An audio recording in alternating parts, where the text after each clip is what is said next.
Hər sağınız aydın olsun, əziz izləyicilər. Döyüşdən sonra verilişi efirdədir. Mən Quliyev Anar Yaşaroğlu, 3-cü qrup müharibəlli. Mən Heybətqulu Əkbərzadə, Təvəkküloğlu, Vətən müharibəsi iştirakçısı. Anar bəy, Heybətqulu bəy, hər ikinizi verilişimizə xoş gördük. Anar bəy, sizdən başlayaq. Hansı istiqamətdə döyüşmüsünüz? Soğuşan istiqamətlərində döyüşmüşəm. Bəs harda yaralanmısınız?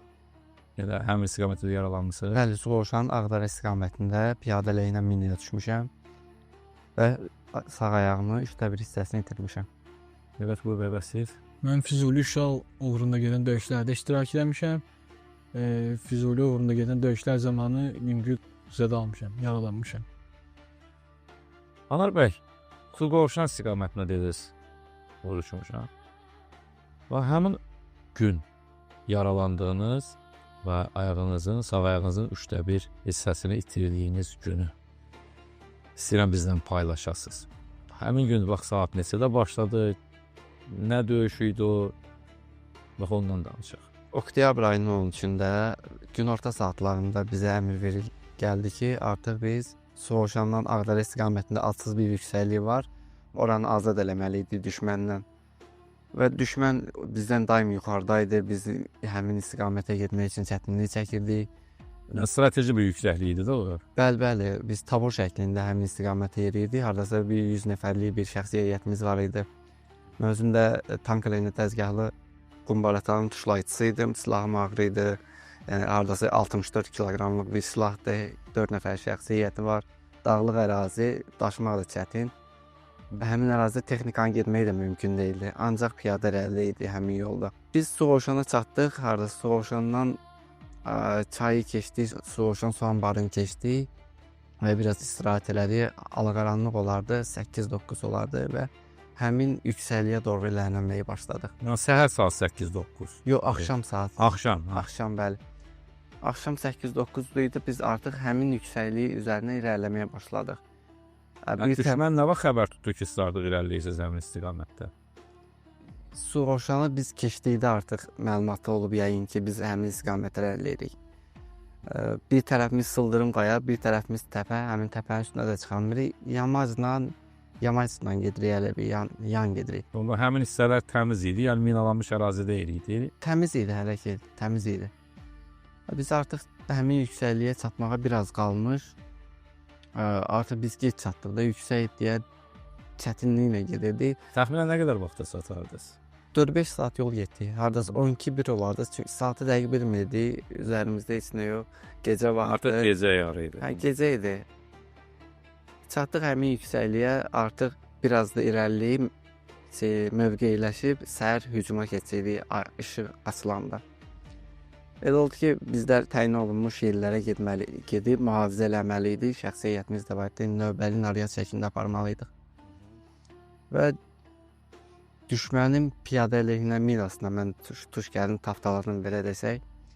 Və həmin an gecə vaxtı heç kimin ağlına gəlməz ki, həmin ərazidə mina basırlar. PMN piyadə əleyhinə mina düşmüşəm. Və addım atanda kolun dibində hardası belə olardı. Balaca kol idi. Və piyada ilə mina düşdüm, ayağımı itirdim. Özümdən getmədim, sadəcə necə deyim, beynimdə səs var idi. Partlayışın səsini eşitmədim. Nə partladı, nə oldu, heç nə. Sadəcə gözlərimi açdım, heç ulduzları görürəm. Bədənimi hər yerə ağrıyır. Heç bilmirəm, ayağımı itirmişəm, ya nəyə düşmüşəm, ya minoma düşüb, heç nədən xəbərim yox. 4-5 dəqiqədən sonra mən kömək elədilər, yanımdakı əsgərlər, müddət atırlar, məni çəkdilər arxaya. Və artıq onda mən hiss elədim ki, ayağımda istiləşmə var, qanaxma sürətlənir. Onda bildim, minə düşmüşəm. Bu ayağımı qaldırdım, pəncəmi gördüm. Amma bunu eləyəndə gördüm artıq, qaldıra bilmirəm, pəncəmi görmürəm. Göyə qaldırıb, ay işığında mən pəncəmi görə bilmirəm. Özümüzü itirmədik, normal elədilər, sanitar gəldi. Ayağıma bax. İlk yardım göstərdilər də yəni. İlkin yardım göstərdilər, amma nə qədər olsa qanaxma var deyə keyləşdirici şeylər o qədər də təsir eləmirdi. Və oradan hardasa gəldiyimiz kimi rahat düşənmədik. Ondan da çətin düşdük. Mən 2 nəfər qollarımdan kömək elədi. Mən qucaqlarını ala bilmirlər. mən bir ayağımı biri qaldırıb, mən özüm bir ayaq qollarının altında 2 nəfər. Bir nəfər də qarşıda. Düşmən tərəfə keçməyə deyə, yəni bizi görən tərəfə keçməyə deyə. Bir tərəfi uçqundan düşməyə deyə, bir nəfər də qarşıda. Elə oldu 4 nəfər mənə düşürdülər soğuşana. Sizdən davam eləyəcəyik Əbəsqulu bəyə çox gözlətməyə. Əbəsqulu bəy, siz bax təxminən oktyabr ayının 13-ü dedi Anar bəy. Və təxminən yadınıza sala bilərsiniz, oktyabr ayının 13-ündə siz hansı istiqamətdə döyüşürsünüz? Füzulinin Qaraxan Beyli istiqamətində. Minamyot baş tutuşdurıcısı kimi döyüşdə iştirak edirdim. Lakin düşmən tərəfindən bütün silahlarımız zədələnmişdi. Yəni istifadə etmək mümkün deyildi. Aha. Bəli, bizə həmin dövrdə minamyotlar dəyişildi. 60'lıq minamyot olur. Ondan verdilər, lakin biraz irəliləyəndən sonra onun 10 minamyotlarımız da vuruldu. Qaraxanbəyli istiqamətində döyüşdə olmusunuz. Oktyabr ayının 13-ü. Təxminən Füzuli şəhərindən nə qədər aralıdadır o? Təxminən bir 3-5 kilometr aralı olar. Füzulinin özündən həmin kənd 3-5 kilometr aralıdır. Ancaq düşmənin silah anbarı həmin kənddə idi. Vişqa deyilən bir şey var. Beton post, bəlkə də işlərlər. Həmin yerdə idi. Biz orada döyüşürdük. İnanın ki, ən çətin mövqeyi Füzulidə bəlkə də odur. Ən çox şəhidimiz də orada verildi, ən çox yaralımız da orada verildi. 13 günü bizdə Qaraxanbəylidən irəliləyəndə qabağımızda post var idi. 4-cü val deyildi ona. 4-cü valın başında da o həmin Ohanyas səddi deyilər. Ohanyas səddindən sonra həmin valın lap başında da ermənilərin öz kazarması, yataqxanası var idi.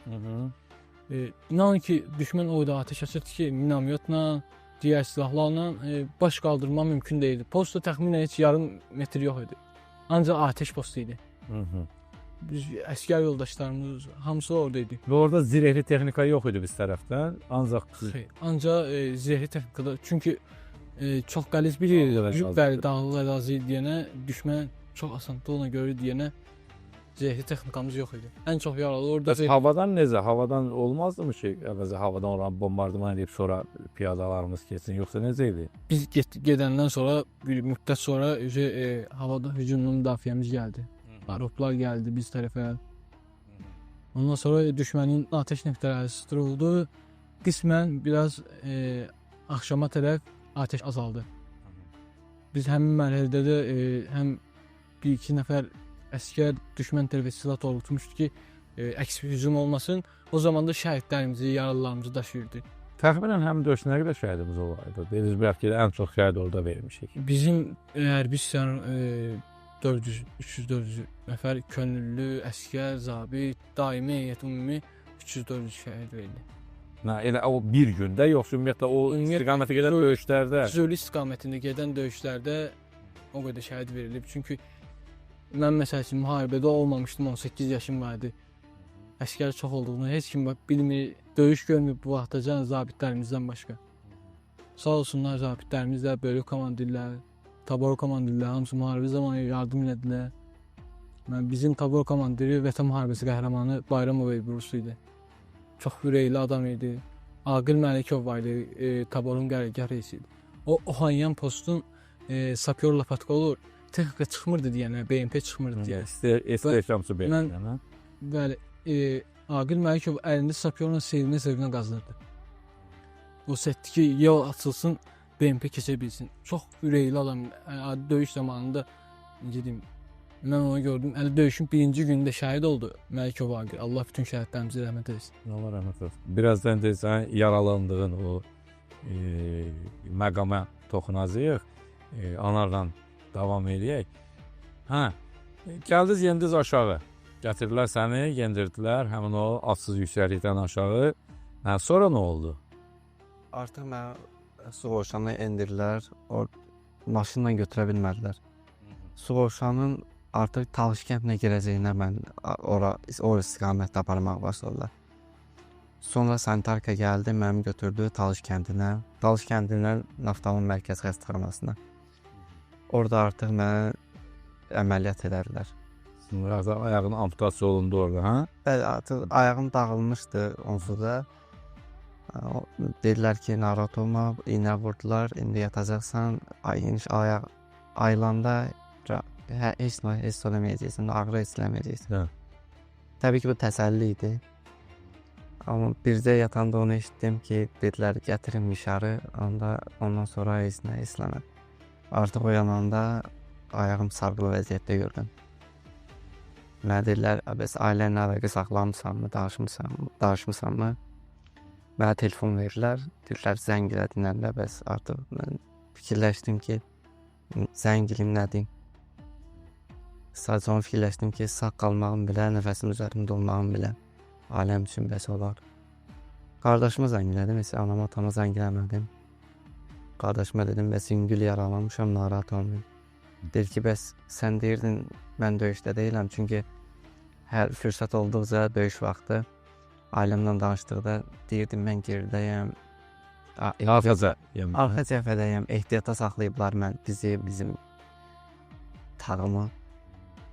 Çünki istəmirdim mənim üçün narahat olsunlar. Bəli. Həm də anam ürək xəstəliyi var idi, 3-cü qrup 50 ildir o da.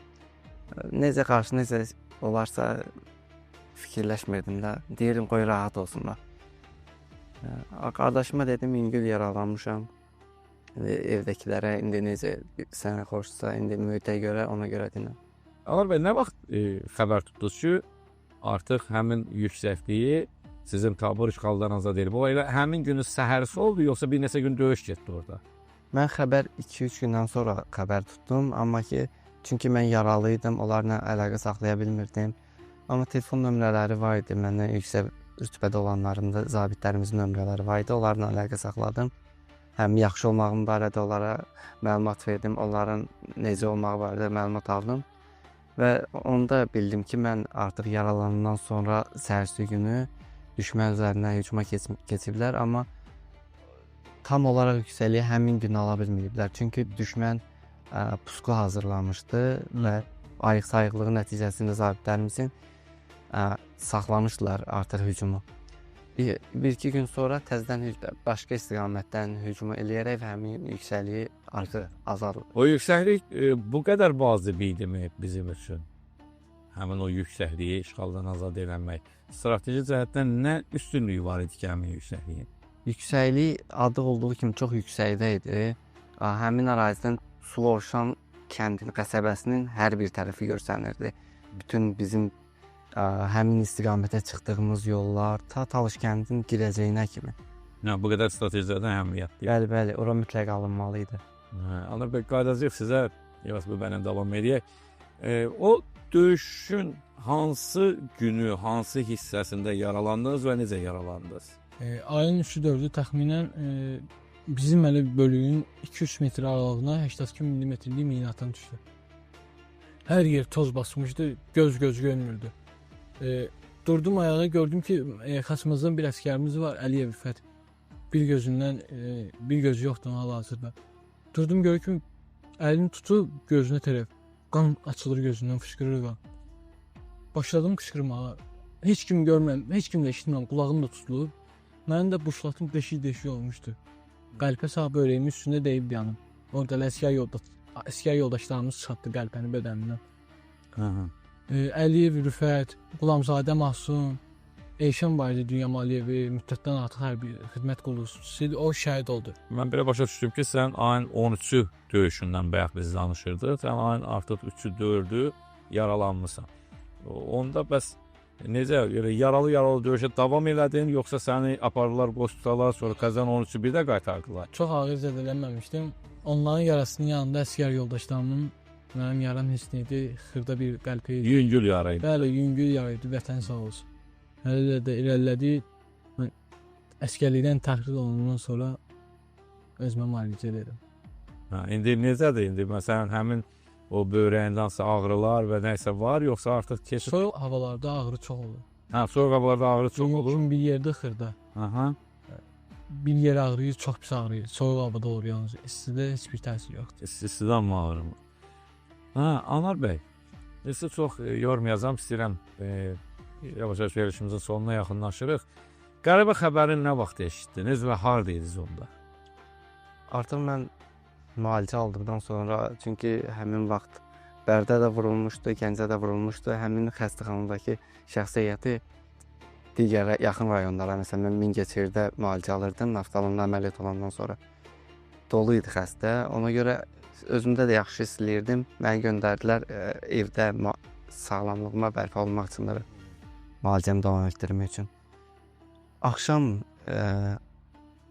xalım oğlu zənglədi mənə. Və zəfər xəbərini onda mənə bildirdi. Mən onda bildim artıq ordumuz qələbəni tam olaraq qazanır. Bu sevinç hissləri həmin günü hamımızda var idi. Eynilə də sizdə bu aydın məsələdir. Yəni soruşmuram hansı hissləri keçirirdiniz. Bu aydın məsələdir ki, hamımız sevinirdik. Amma başqa nə hiss keçirdiniz? Yəni istəyirdinizmi ki, siz də həmin zəfər gününə qədər orada döyüşmüş olasınız? Nə hiss yaşadınız həmin anda? Əlbəttə mən də istəyərdim ki, zəfər gününü döyüş yoldaşlarımla birlikdə keçirim. Həmin vuruşduğumuz, qanımızı tökdüyümüz torpaqlarda döyüş yoldaşlarımızla bir yerdə zəfəri qeyd eləyək. Amma fərq eləməz, harda oluruqsa, ya şəhid olsaq belə, torpaqlarımızın işğaldan azad olması bizim üçün qürurdur. Evet, bu və siz necə? Həmin gün siz amma yaralı olsanız da döyüşmüsünüz də axırıncı günə qədər. Siz hardaydınız həmin gün? Mən Şuşanın Daşaltı kəndində idim. Qırmızı Bazar yolunda belə deyim. Orada rasiyadan xəbər gəldi ki, təbrik edirik, Qarabağ alındı. Bizdə komandirimiz mənzələdi. Sevindik, çox sevindik. Ancaq əfsuslar olsun ki, şəhidlərimizə çox gücü olduq ki, kaş onlar da bugün görərdilər. Kaş onlar da bizim kimi sevinərdilər.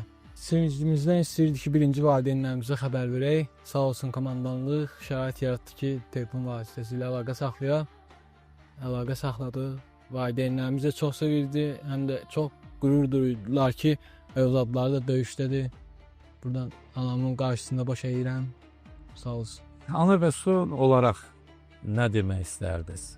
Bax, buradan belə bir imkan düşüb əlimizə, izləyicilərimizə, gənclərə nə demək istəyirsiniz? Hər birinizə təşəkkürümü bildirirəm. Təbii ki, hər yerdə, hər bir televiziya kanallarında bu cür verilişlər aparılmalıdır, qəhrəmanlarımız tanınmalıdır, şəhidlərimiz, veteranlarımız, qazilərimiz unudulmamalıdırlar. Buna görə də hər birinizə təşəkkür edirəm. Çox sağ olun. Çox sağ olun. Evet, bu sizin. Mən də fürsətdən istifadə edərək onlara beğenisi cümlələrini də qoşuram. Hər bir televiziyada belə bir verilişlər olmalıdır. Gələcək nəsillərimizə ötürülməlidir ki, bu cür qəhrəmanlarımız var, şəhidlərimiz var, qazilərimiz, döyüş iştirakçılarımız, veteranlarımız var. Hamısı haqqında məlumat almalıdırlar. Sizə də minnətdarlığımı bildirirəm. Allah bütün şəhidlərimizə rəhmət eləsin. Qazilərimizə, müharibə iştirakçılarından şəfa versin inşallah. Çox sağ olun. Anar bəy, Heybətqulu bəy, sağ olun. Dəvətimizi qəbul etdiniz, verişimizdə iştirak elədiniz. Bundan sonraki həyatınızda da sizə möhkəm can sağlığı arzuluyuruq. Və yəqin ki, sabah bir də bizim ölkəmizin inşallah ki, bir də heç vaxt üzərinə ilə qara buludlar örtməz. Amma yəqin ki, nə vaxtsa yenə də belə bir qara buludlar ölkəmizin üzərini örtmüş olsa, siz yenə də mən inanıram ki, canla başla o torpaqlarımızı, vətənimizi qorumağa hazırsınız və biz də sizin kimi sizin timsalınızda bütün qəhrəman oğlanlarımızla fəxr edirik. Yaxşı ki, varsınız. Belə, əziz izləyicilər, döyüşdən sonra verilişinin bir sayının da sonuna gəlib çatdıq. Sağ olun, sağlıqla qalın, Tanrı sizi qorusun.